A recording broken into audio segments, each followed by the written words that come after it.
the meeting, the title is quite interesting, isn't it? Ask the dean anything. That's really ambitious, and I'm kind of thinking, oh my God, anything really? Because over the last 24 hours, I've been receiving messages from colleagues from different parts of the world, and they were saying, we've seen that, you have this town hall meeting, and you are open for any questions. So I said, no, not really, not any question. So basically, the purpose of this meeting, at least for me, is threefold. First of all, I like to spend time with you, and so it's a town hall meeting. It's a great opportunity. Since I started back in August 2019, I've organized a number of meetings.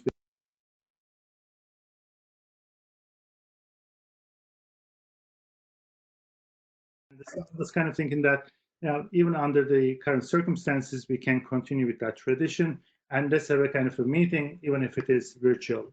And in that, it's really, I think, important to have a good conversation. So my invitation here is to have a chat all together, and I'm sure you have questions to ask, but also there are things that I like to find out. So if you allow me, I would like to some questions in our conversation. And with that, let me just remind you that the university's COVID-19 website, when you look at that website, there's so much information there, from the housing to finances to all sorts of good guidelines prepared by the Stern Center for effective online learning, so on and so forth. So there's actually so much information have already been put together in that website, and I'm sure that you are consulting that quite frequently.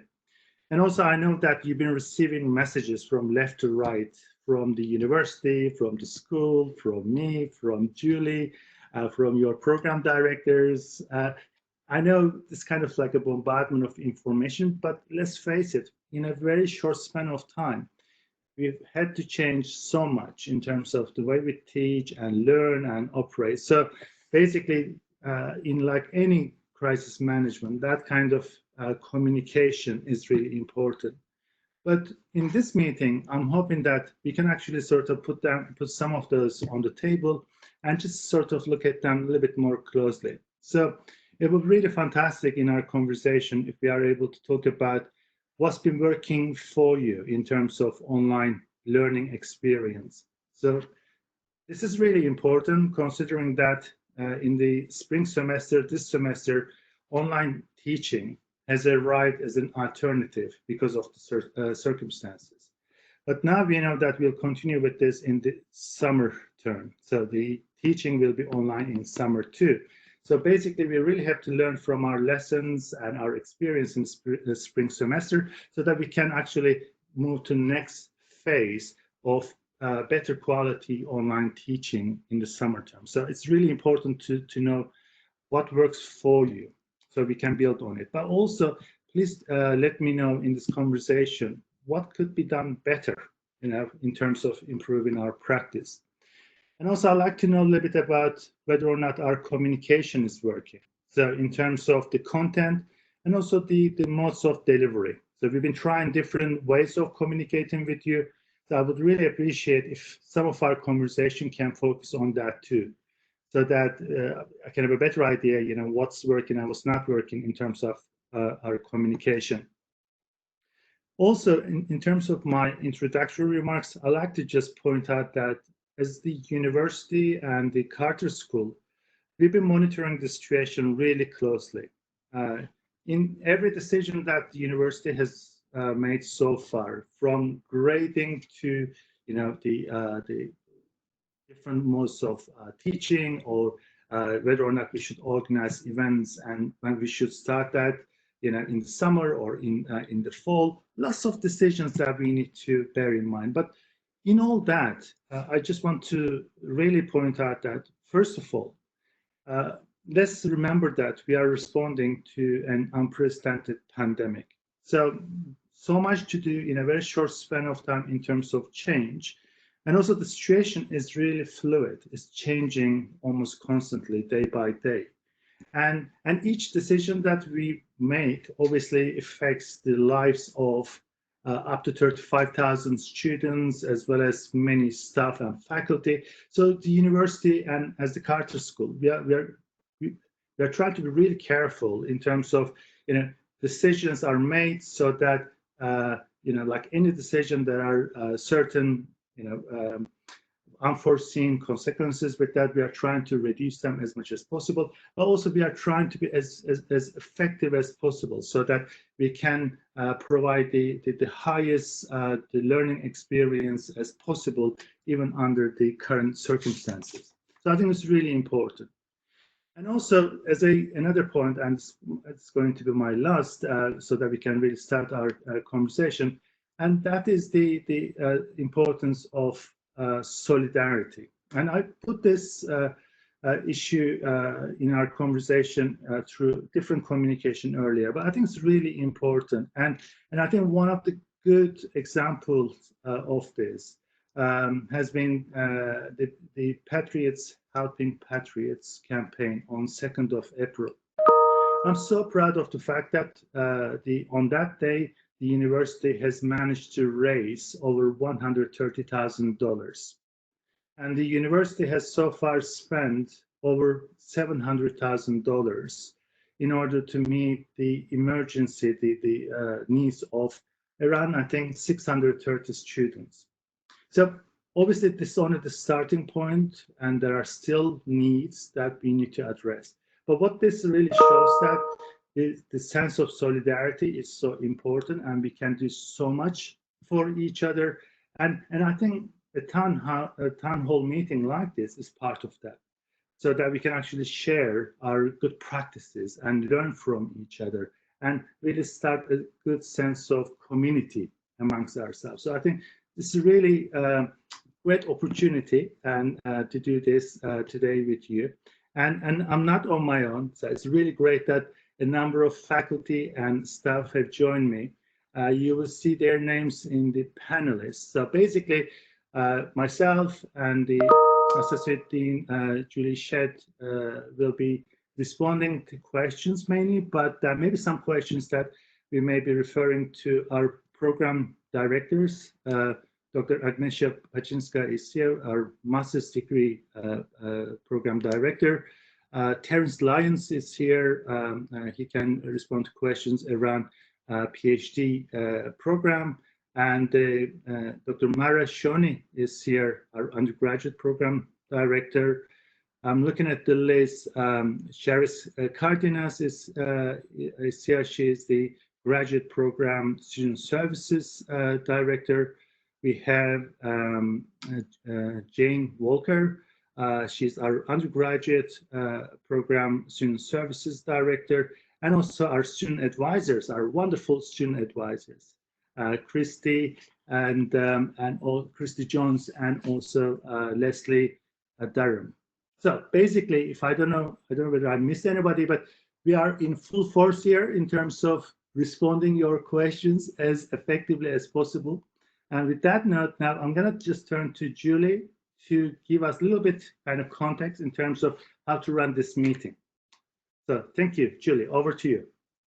Great, sounds good. So for those that don't know me, I'm Julie Shedd, I'm the Associate Dean, and what we thought we would do to try to make this meeting work the most effectively would be that if you wanted to put questions in either the Q&A or the chat, then I can try to gather those questions, and then to the extent possible, I'm actually going to call on you and we'll move you into the presenter mode so that you can actually speak your question out loud, and we can have the dean answer that. I do want to note that we are recording the meeting so that if folks weren't able to join us, they're going to be able to hear that. So feel free to put questions in the Q&A. I will then go ahead and say your name out loud and invite ask your question. I may also try to group some questions together if we have similar ones. So I think we do have a question from Amar Masood. Maybe I can get Paul to move you real quick. And this question is about the new MA in peace building. So Amar, go ahead and unmute and you can ask your question.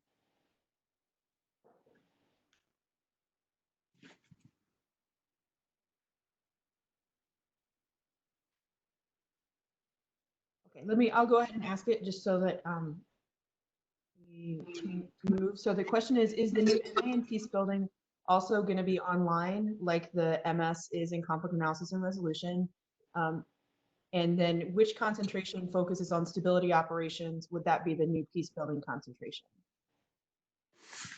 Okay, Amar, thanks very much for the question. It's a really good question and a lot of questions about our new programs. So MA Peace Building, we are starting that in January 21. And the way that we designed our program is that there's a really quite a big emphasis on the practical and professional skills and the way that we are going to work with practitioners and organizations in the field in order to design and deliver that program will be a unique quality for that. So it's going to be cohort-based starting in January, and our plan is that the first spring semester probably will be either face-to-face or blended learning. But then we really want to move to more online mode in the summer, in the second term, and then following the fall term will be online. And because the last term, the fall semester, will be focusing on the internship. And because of the practical skills, that internship will be a really critical aspect of that program. So with this MA, Peace Building, the new MA, and also our new graduate certificate in dispute resolution, it's really important that with the current environment, we'll be using online model of teaching as much as possible. And I think this is kind of a reality that we are facing right now. And it's really important that we need to acknowledge that. So like what's happening in this summer, we'll continue with online teaching. And it's very likely that we might continue with this in the fall too, depending on the circumstances. So basically, this is the new reality. And also we've learned so much about our online learning experience. So, what I hear is that, our students, most of them are really enjoying that. So we can really build on that experience. So a short answer to your question, we'll be starting in January, and that will be quite a heavy element of online teaching and learning in the new program.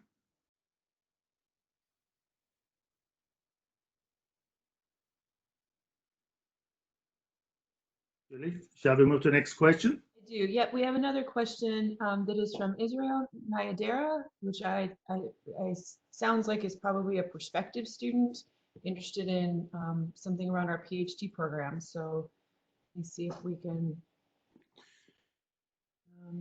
The name sounds really familiar to me, and he may be one of my book contributors for an edited volume on Africa. I didn't catch the surname, but Israel, the first name sounds quite familiar.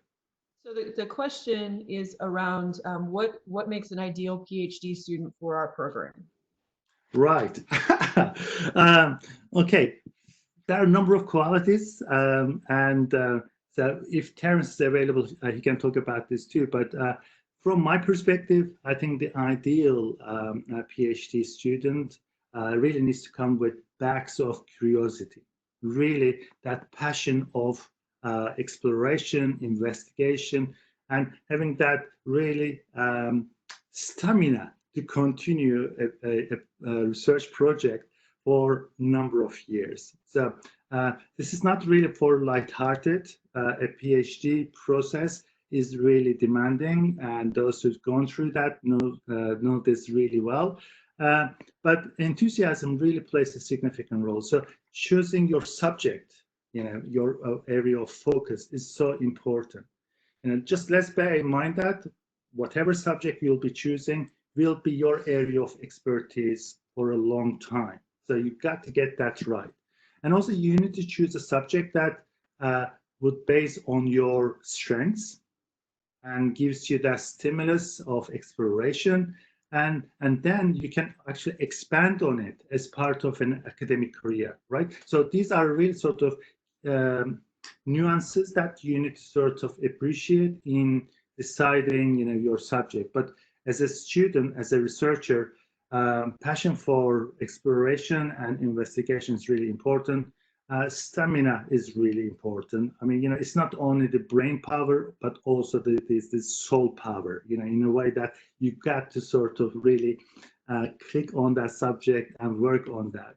And good methodological skills are really important, but we do our best to improve them as much as possible during your studies here. But there's still room for improvement in that. And so yes, these will be some of the, I think, key qualities that I would identify for a good PhD student.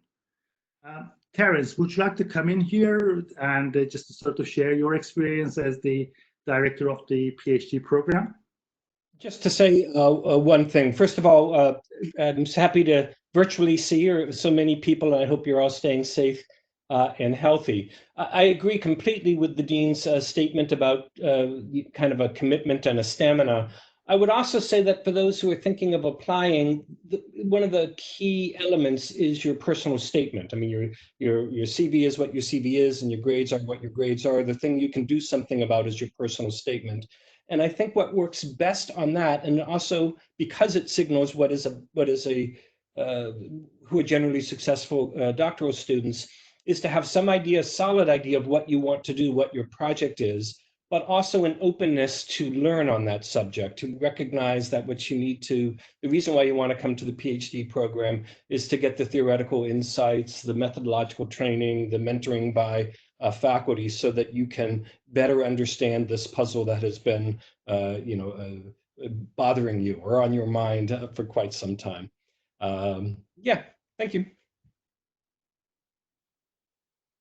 I think we have another related question from Flor Bamba that is specifically asking about scholarship opportunities. And one of the things that I was just looking for to see if I could answer quickly was that we do have admissions information sessions for prospective students that happen at least once a month. And some of the real detailed questions that may not be so appropriate for the dean, but could be our admission staff, meets with prospective students pretty regularly. And so I think maybe to generally ask you the question about funding opportunities, and then I will follow up separately with the person that's asked this to make sure that we can connect them with the details of that information.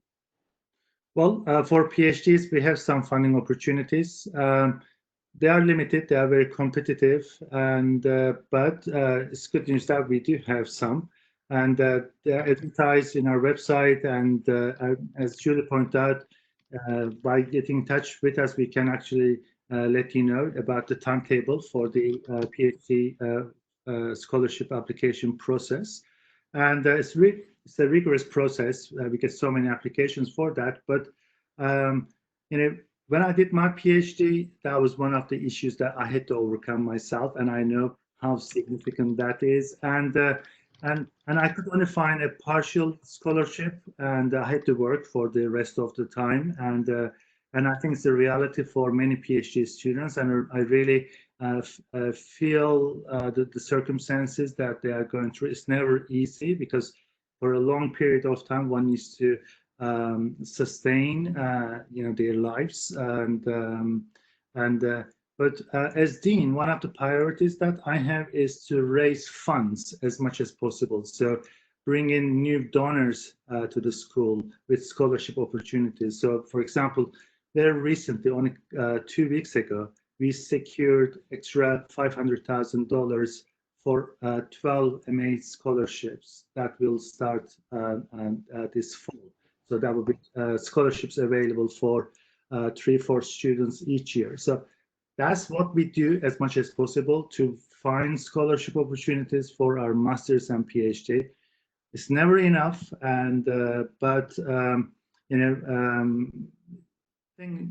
what really matters that there's so many there are so many people out there with passion for research, and I like to capture them and bring them on board with the Carter School as much as possible. So our new PhD program, for example, on peace engineering is really exciting too. So we are looking for research topics on peace engineering. as well as our standard PhD scholarship calls. And so basically, yes, keep in touch with Julie and our graduate school staff, and we can inform you about these opportunities. Julie. So there's also a question about Blackboard Collaborate Ultra and whether or not there's any move afoot to make it to improve its connectivity for kind of synchronous sessions. Have you heard anything about any attempts to make Collaborate Ultra work better? No, can I turn to you on this, Julie, to respond? I'll be honest that I think we're all impressed that Blackboard has functioned as well as it has up to this point, with the fact that the entire country went online at essentially the same time. So I know that the Blackboard company itself has been working really hard to increase their server capacities and to stand up additional server functions. So my expectation is that we will probably be seeing gradual improvements over the coming months as they're able to build out their infrastructure to support this much online. But I'm not aware of any like specific planned software upgrades or other kinds of things. But I would expect that as more and more schools get online and start to figure this out, the capacity is going to increase. Yeah. And just to add to that, really, like what Julie said, I was, pleasantly surprised that, there weren't many technological glitches, over the last 4 or 5 weeks, because that was one of my main fears about switching to online teaching. I was thinking, will the technology be able to support all that demand? I mean, only in our university, 5,000 courses went online. So you could imagine how much that sort of increased the demand on IT services, on WebEx, on the Blackboard, etc. So this has been quite a major shift. So obviously we have now more time to get ready for the summer and the fall, etc. But the first few weeks, they were really critical, and I'm so pleased that that process went without too many problems. But fingers crossed. Now I've said this, this probably town hall meeting will be cut short because of the technological, problem. I don't want to kind of tempt the devil, but absolutely yes, it's been really, pleasantly surprising that we haven't had many problems. There's a question about the naming, about what are we going to use an acronym for the new school's name? Very good question, right? So, we were quite careful about this. We were kind of thinking, because in the university, apparently there were some not very good, the president with this. Some schools changed their names, and then they realized that actually the acronym didn't work quite well. With our new name, Jimmy and Rosalynn Carter School for Peace and Conflict Resolution. Now, if you want to get each letter from this, like 8-9 words, it's going to be the longest abbreviation ever. So we decided that, I think it's happening already, and it's going to happen more naturally. I think we will be the Carter School. So rather than having like SCAR, the abbreviation, it's going to be the Carter School, rather than the kind of like the 6-7 letter abbreviation. And in a way, the Carter School, I mean, to me at least, it sounds so wonderful, because you don't really need to describe what it is. It's the Carter School, right? Nobody would wonder that this school is working on conflict resolution and peace building, etc. So in a way, I'm really happy with that kind of abbreviation, and I would encourage everybody to use that as kind of a short for the Jimmy and Rosalynn Carter School for Peace and Conflict Resolution. I want to maybe open it. I'm not seeing another specific question right now. I'm talking with one student to see if how they want me to ask the question. But let me see if the advisors are aware of anything that students have been asking pretty regularly that you think would be good for the dean to just respond to, if there's something that's been coming up from the student community you've been hearing. Julie, just for clarification on that, would you like us to sort of, us as advisors, sort of at this level, or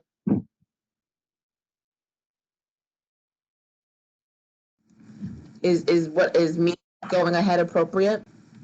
Sure, and I guess what I'm wondering is if there's questions that you think that students probably should know about, and that this is a good opportunity to have the dean be able to talk about. Christy, also it was a really great opportunity for us just to get some reflections from you and other student advisors in terms of what being the kind of like the main topics of conversation you had with our students around their challenges. Sure, I'd be more than happy to join in. Thank you for the opportunity. Hi, everyone. For those of you who don't know me and don't know the several hats I wear, I am Christy Jones. I'm one of the relatively new undergraduate academic advisors over on the Fairfax campus. Some of you have seen me in class. I also serve as a graduate instructor, as I am also a PhD candidate with SCAR, so I take on several roles in the department. I'm more than happy to share on behalf of myself and Leslie Durham some of the things that we've been seeing at the undergraduate level. For many of our students, the main concern has just been mental health and well-being. Many of our students have been struggling with a variety of issues. Some of our international students have been stuck on campus, and several of them remain on campus as undergraduates, obviously without access to things like libraries, the bookstore, and relatively few options in terms of, food and taking care of themselves, in terms of personal safety. We've had a number of undergraduates who've dealt with some financial hardships during this time. Many of our students, several of our students are undocumented and are often primary bread earners in their home. They're facing those issues related to that. We have students who are, again, international students who are facing visa issues and financial aid issues. And then we have a number of students who are marginalized in a variety of ways in terms of access to internet, in terms of access to mental health care, physical health care. We have a couple of students who have living with disabilities or different abilities and having had to make adjustments to Blackboard. So for many of us in the student services arena, I think a lot of us are simply dealing with students trying to cope with this change. I think most of our students came to George Mason to have that community feeling, come to SCAR for that community feeling. And I've heard a lot of students say that that loss of community, the loss of connection has been very, very difficult for them. So I think all of us are trying to find new and innovative ways to sort of address those issues for our students beyond the academia and just sort of helping them cope with these changes. Some of our students are, in places that are not with their families, not with their friends. They're feeling isolated, very alone, very afraid. And so I would certainly like to continue to hear about what SCAR is doing as a community to sort of support the emotional and mental health of our students. And then I'll take my comments offline. Thank you, Christy. I think that's a really good summary, and you highlighted so many important points. And that sense of community is really hugely important for all of us.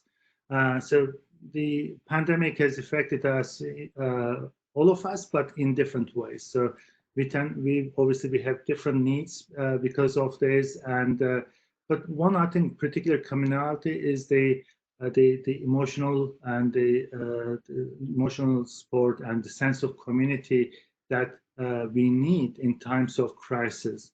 So I think people have really developed interesting responses for this. I hear that there are lots of online meetings happening in different formats, and so if any of you haven't been part of those online meetings, etc., please do let us know, because some of those online meetings are really informal and open to different people, and it would be kind of like a way of being part of our community. But also just bear in mind that university life has really good resources, so some of which obviously have come under pressure in the last few weeks. But in terms of counseling, psychological support, and related matters, that is quite important that you would benefit from these resources as much as possible. And so if whether you are faculty, staff, or a student, if you feel that you are not able to cope with the current circumstances, with an advisor or whether it's the line manager or somebody, you can have this conversation. I think go and talk to that person first, and then explore what we can do as a community. I think that's really important. So this is why earlier on I was pointing out the significance of communication, and getting that communication working is really important. But also, identifying and diagnosing those problems as early as possible is quite critical. So basically, in times of crisis, where during our well-being is really critical. We need to look after ourselves, but also others as much as possible. And that sense of solidarity is really fulfilling. And so I tend to, for example, have the invitation to my colleagues, and in fact to everybody really. I say if you like me to meet and have a chat, by all means do let me know, because that's at least I can do right now. So basically, we have these different challenges we are facing. It's not really easy time, and some of us are experiencing huge challenges. It's not only about learning and teaching, but also is about family circumstances. It may be to do with the financial circumstances. We might have relatives in different parts of the country or the globe, and we are very worried about them. So on and so forth. So every individual circumstances can be so different and complex. So we really need to have this face-to-face. Sorry, not face-to-face in that, but at least the one-to-one conversation, and then as a group we can identify what would be the best way of responding to them. Great. Let me just add a little bit technically to that. So the CAPS Counseling and Psychological Services for any student is offering tele-counseling appointments, and that's available. Just go onto their webpage. You can give them a call or do the link online and sign up. There's also a question in the question about full-time students and health insurance. I'm on United Healthcare's webpage, and this is the student health insurance for anyone who has it. They're talking about that they have waived all copays until June 18th for telehealth of any kind appointments that are non-COVID-19 related. And if you just on the United Healthcare's student resources page, their FAQ, that's there. So that's the Mason student health insurance. For employees, I know that the employee assistance program exists within anyone who has university health insurance for employees, and they are doing tele conferences as well. And then obviously different healthcare providers are choosing to either do in person or telepresence. So I do think there's a lot of technical detail in there, but pretty quickly I was able to find some of that on a couple of these web pages. Let me ask maybe a follow-up question. You've addressed part of what Audrey was wondering about, but her secondary question is, what do you think the field of peace and conflict studies tells us about how to handle a crisis like this and the effect on us?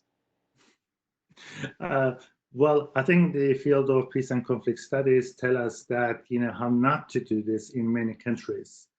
So I don't want to name the countries for the sake of being polite here in the conversation, but I think we know those countries in the way that, so, I mean, one of the ultimate learning, points in peace and conflict studies, when you respond to a crisis and when you try to deal with the challenges, the participation of people and bringing the best expertise on board is critical, right? So it seems that some countries have really failed in this quite tremendously. So the political expedience seems to have taken over rather than the kind of logical decision-making in crisis management. And in a way, like the early warning and early response that we talk about in peace and conflict studies, and there are reams of reports about this. And just remember what's been happening with this crisis. When it started back in, like January in China, the rest of the world for a while kind of being kind of frozen like a rabbit in front of lights, right? They did nothing, in terms of preparedness, we lost so much time. So then when it's kind of come and hit Europe and the United States and other parts of the world, it seems that it's really kind of like shocking that there was so little preparation for that. And also, Julie, what really worries me is that we haven't really done enough for the protection of people in the least developed countries and in war-affected countries. So imagine the lives of refugees in Syrian refugees in Lebanon or Jordan. Just imagine all displaced populations in Yemen or in DRC, in Somalia. I mean, there are lots of people who have so little access to any meaningful health services, and majority of these countries are in the southern hemisphere, and the pandemic is reaching to those places gradually, and we know that number of countries, the least developed countries, are facing the brunt of this pandemic. But there are some kind of initiatives now to help them. It seems to me that they're a little bit late too on that front. So in terms of peace and conflict studies, all the things that we've kind of accumulated in terms of good lessons, good practice that we have developed over the years, seems that we failed we failed once again in turning them into reality. And that is probably the saddest part of the story. When we are going to be able to learn from our lessons, and there are actually reports prepared in 2019, sort of saying, oh well, what happens in the case of a pandemic. So we actually have so much in terms of proactive preparation, but turning that into proper policy and practice.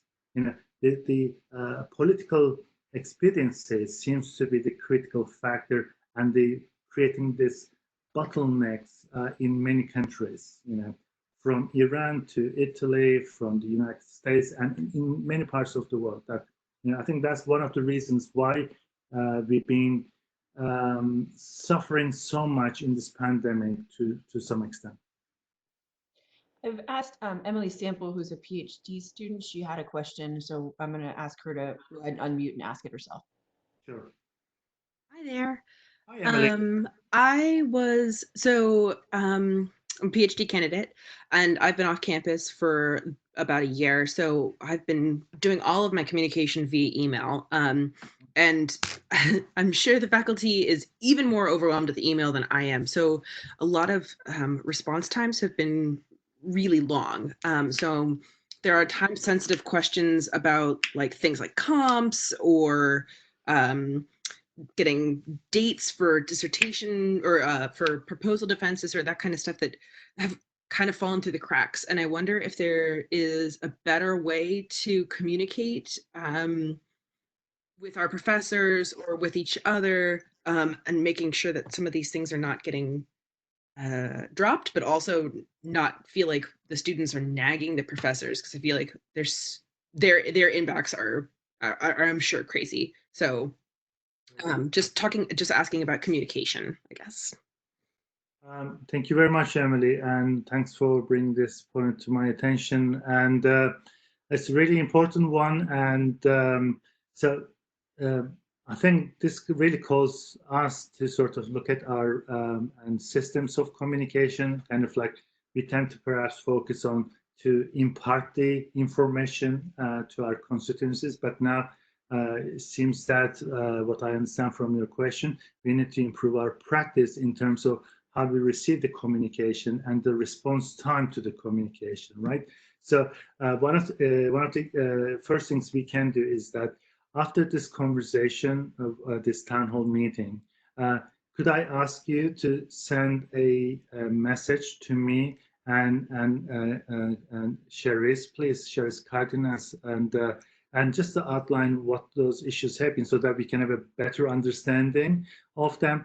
and so that we can actually start the fact-finding and problem-finding process with this. And so, because this is one of the things that we got to make sure that, in the current environment, communication both ways need to work as effectively as possible. So, my only sort of, like you pointed out, perhaps in the first few weeks when we moved from the kind of like the old normal to new normal in terms of our online operations, there may be some sort of bottleneck situation to do with the kind of like the transition period.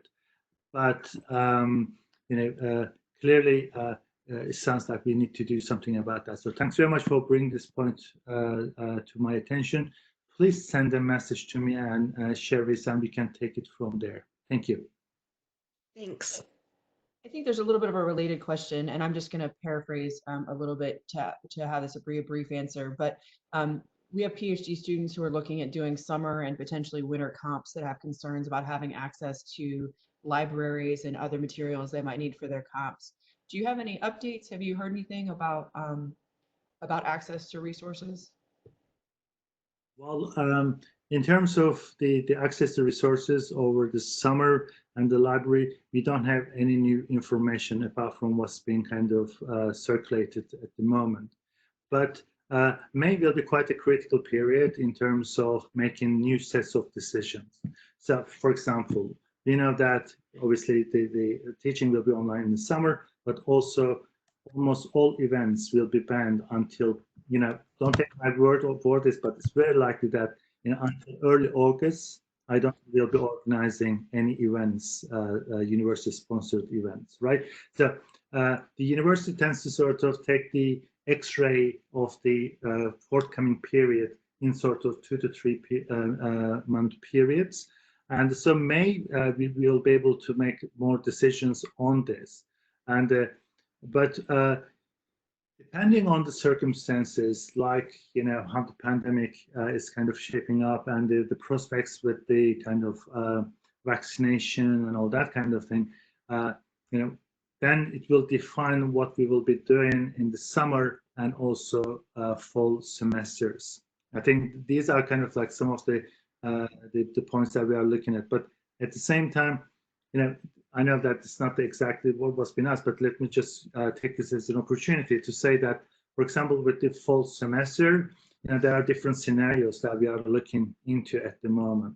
Like, there is a possibility that we may continue online operations and teaching for the autumn term. That's one of the possible scenarios. But there's also another possibility is perhaps more blended, starting online and turning into face-to-face, depending on the pandemic circumstances, availability of the vaccination, so on and so forth. And I think probably amongst those different scenarios, the face-to-face kind of teaching in fall, at least where we are standing right now, seems less likely in terms of its probability. So, for our PhD students, I think probably we may need to deal with some of these cases case by case, but in terms of their comps coming up and the resources available, there is nothing new, in terms of like the changing circumstances for the time being. But I'm hoping that in May, the libraries, for example, will start to make new set of decisions, because this cannot continue in the way it is. They need to sort of come up with new responses so that actually research online can continue, right? So that's one of the things that we need to look into. And especially for PhDs, that may be an issue about traveling and the field research. I'm afraid I don't think you'll be able to do anything by the end of this summer, at least. Again, until August, it's very like that it's all being banned. So at the moment, I think it's kind of 10th of June, but it's very like that it will be extended. And obviously here the university goes along with the Commonwealth of Virginia and the state, and there are certain conditions that we need to bear in mind, in making such decisions. But field research, traveling, etc., won't be. I don't think will be happening this summer. And I see Terrence is unmuted as the director of the doctoral program, so my guess is he has a comment. Great. Indeed, I do. Just specifically on the comp issue, the summer comp issue. As I've told all of the faculty and all the students taking the comp this summer, we of course recognize that they're going to have differential access to books and even to high-speed internet. And we will have to take that into consideration as we grade the comps. And I will remind the students of that in my cover note when I send out the comp this summer, and to the faculty as well. It may be that students need to, for example, reference a book review rather than a book, or take an edition that's online of a book rather than one that maybe is more up to date. And we understand that. That's just the way that scholarship is going to work in the short run. And so I don't think the students who are taking the comp this summer will be disadvantaged in that way. At least we're going to do our level best to make sure that we all understand what is good analytical work representing a successful comp, even under the circumstances of libraries being closed or people being in difficult circumstances. I would also add to that we've already been pretty successful at getting resources added that we specifically need. So we were able to get some additional programs in the virtual computing lab pretty quickly. And I think the library is quite open to adding additional electronic resources as we need them. So I think identifying for students of any level, identifying if there's resource needs that you have and letting either your advisors know, or you can let me know, or you can let Paul Snodgrass, who does our technology and knowledge management, know, and we can advocate for those resources across the university, because likely there's other students besides you that need that also. So please don't be shy and just be frustrated that something doesn't exist for you. So much is now available electronically that I think almost everything we would be able to solve with pulling in and making some specific requests. So please reach out and let folks know. Thomas, you wanted to chime in quickly? We'll just as of on June 1st, I'll be director of graduate programs, and I'll be taking over from Terrence on the comps process. And first of all, I just wanted to say that I would absolutely be continuing Terrence's policy here, that we will be reading with a different eye. I think the other question the other thing I would say as a note of assurance is that what really matters in an excellent comp is your ability to put a frame on the literature. In other words, your own voice in the comp. The best comps show that not that you know every citation, but that you have a sense of the broad literature. And I think that even if your access to certain electronic resources might be limited, showing me that you understand the broad thrust of the literature in your specific chosen subfield or area, I think that's the thing that matters the most. And so I think the thing that really makes a comp excellent, you have inside you. And so I don't think any faculty member, even in the best of times, says, "Oh, you didn't cite my favorite citation on this, and that makes me angry." That's a horrible sort of comment, right? The most important thing in a comp is to say, what was your voice on these questions?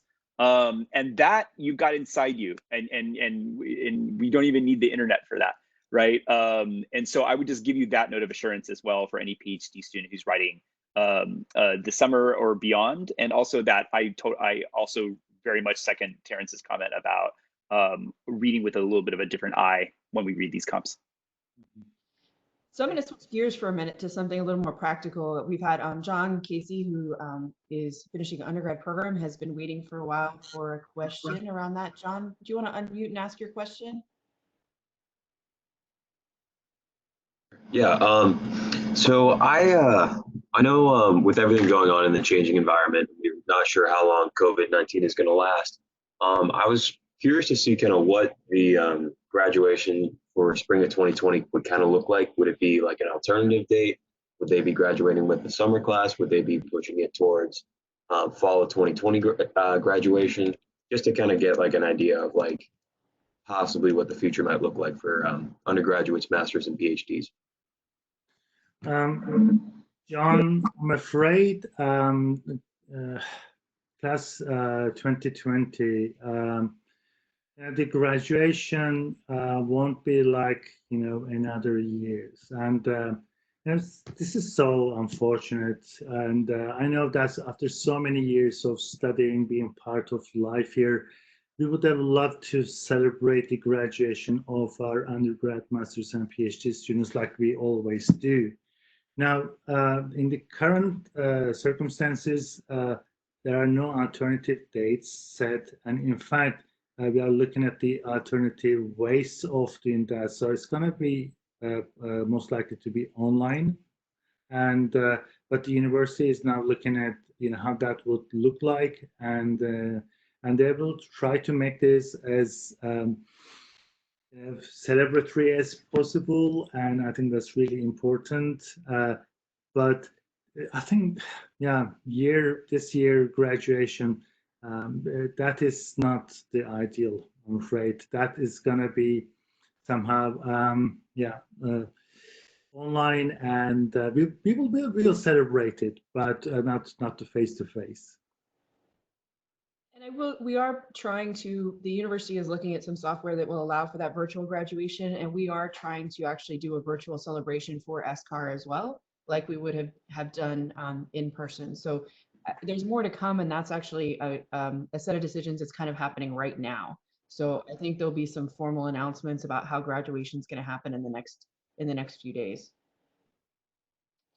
Thanks. And then we have a question from Amar again, who can't come online because his government computer won't allow him. But he's asking, and this may be for you, Dean, but it may also be for Agnieszka as director of the master's program. The question is, as an online master's candidate starting possibly next year, what would you recommend or advise to be a successful student at Mason in this program? Okay, well, I'd love to hear from Agnieszka because she's our master's program director. Agnieszka, can you take that question to start with, please? Yes, of course. Hi. No, it's a great question. I mean, I think in some ways it's an easy and a difficult question to answer at the same time. I think one of the things that all of our master's students share is this passion for being engaged with the world in a positive way, and trying to not just sort of stand on the sidelines, but really be somebody who tries to make a change, even if if it seems very small, but those small changes add up to huge changes over time. On the other hand, I think one of the things that makes the program so attractive, certainly to me as somebody who has been directing it for the past few years, I'm passing it on to Thomas as well in June, but also teaching in the program for almost 2 decades now, is the diversity of students, that people are coming to this program with such different experiences, both in their professional lives and their personal lives, coming from all over the globe, from very different circumstances and different preparation, different life experiences, and that's what makes the program so I think vibrant, is the discussions between the students. I think my sense is very often that the students learn as much from each other as they do from the faculty. There's something very unique when you can engage in a discussion of post-conflict peace building, for instance, when you have people who have experienced civil war being part of the conversation, when you have people who have worked on the ground in grassroots peace building, people who have worked in humanitarian agencies who work in these spaces. And so I think, what makes a successful student, I would say, is that desire to make a contribution and having open ears to all the different viewpoints that you will come into contact with. Thank you, Agnieszka. Amar, can I just to add to that? Really, I'm new around here too, and one of the things that I discovered with the Carter School students, whether they are undergrad or masters or PhD, they have one commonality, and that is that they want to make change. They want to kind of be part of that change, and I think that's the kind of like the exciting thing about peace studies, right? So it's a kind of an area of study, but most people study this in order to build peaceful relations or prevent conflicts or to create relations that are more harmonious. So there's always the practice, the application side. And I think, like what Agnieszka was saying quite rightly so earlier, it just makes this whole study experience much more fruitful. And clearly you are a potential new student, and I remember your name. I think we communicated over LinkedIn, if I'm not wrong. And so you are interested in our master's and PhD program. So please do join us. You won't be disappointed. There's an amazing faculty and students, and it's a really fulfilling environment. I've been around for nearly 8 months and I haven't been disappointed yet. So, take my word for that. So I think we have one last question. We have a couple more minutes left, and I think we've covered all the questions except for one. So I'm going to invite Angelica Kilnick to ask this last question. And then please, if you have further questions that we didn't manage to get to today, you can always check in with your academic advisor. You can email me. It's JSHEDD, and we can try to get those specific questions answered for you if we weren't able to, or you think of one coming up after this. So I'm going to let Angelica ask this as our last question, and then I'll give you a minute to wrap us up. Thank you so much. I just wanted to thank Agnieszka for highlighting one of our greatest qualities here at the Carter School, which is the diversity of the students. My question is, will there be more classes focused on domestic issues in the coming semesters? Thank you. Okay, I'll start, and colleagues, please chip in after me. So it's a really important question, and I think one of the unique quality of our school is that we are not only interested in international peace building, but very much we are interested in what's happening in this country, in our own locality, in terms of our neighborhoods, in our state, or in the United States of America as a country. And one of the things that we've done quite recently is that we are changing our leadership. So I will, in fact, it'll be part of my concluding points. But also we are now working with new structures of committees. And our curriculum committee, one of the things that I've asked them to do is to look at our curriculum and sort of identify the areas of kind of potential changes that we can introduce. And one of the questions that we have in mind, so do we have enough courses, for example, in terms of looking at domestic issues, domestic peace and conflict issues, as well as intentional ones? So that will definitely be one of the areas of focus. But also we want to look at, for example, focus on our curriculum in terms of how much we teach, we teach on environment. I think it's a really important issue. There's the nexus between the conflict and the environment, so we want to focus on that too. So basically, next 6 months to a year, we'll be looking at what we teach, how we teach, and how we can actually sort of improve that with the current dynamics. And obviously, with the experience of pandemic, that will be one of the issues, like in times of crisis and post-crisis. What's the role of peace and conflict studies? What's the role of the Carter School, right? After all, we are taking the name of the school from Jimmy and Rosalynn Carter, who dedicated their lives to the issues of human security, human rights, freedom, equality. So basically, that will really reflect in the way that we will be teaching and the content of our courses. So basically, watch this space. That's what I want to say. We will definitely be looking at this closely in order to improve our curriculum. Colleagues, do you have anything to add on that?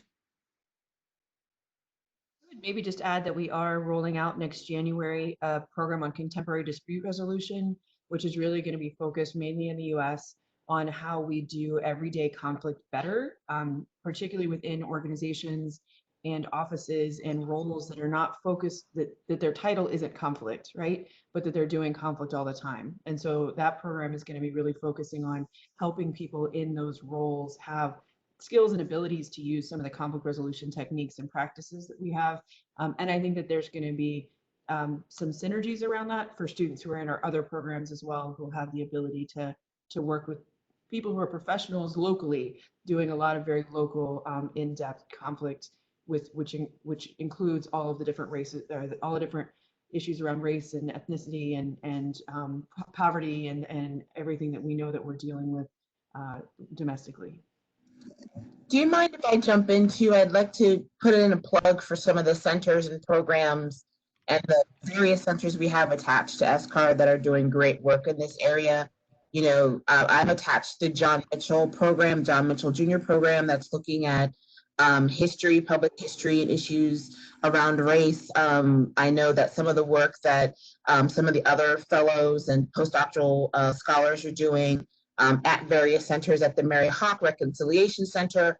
A lot of the different centers and programs within SCAR are bringing online many more sort of domestically focused initiatives. And I'm just really pleased to be part as a PhD student, part of that work. So I encourage students also to take a look at those opportunities, you know, the things that Dr. Malden is doing with dialogue and difference, that Dr. Sarah Cobb is doing with narrative. So there are a lot of different projects popping up, and to keep an eye on those as well.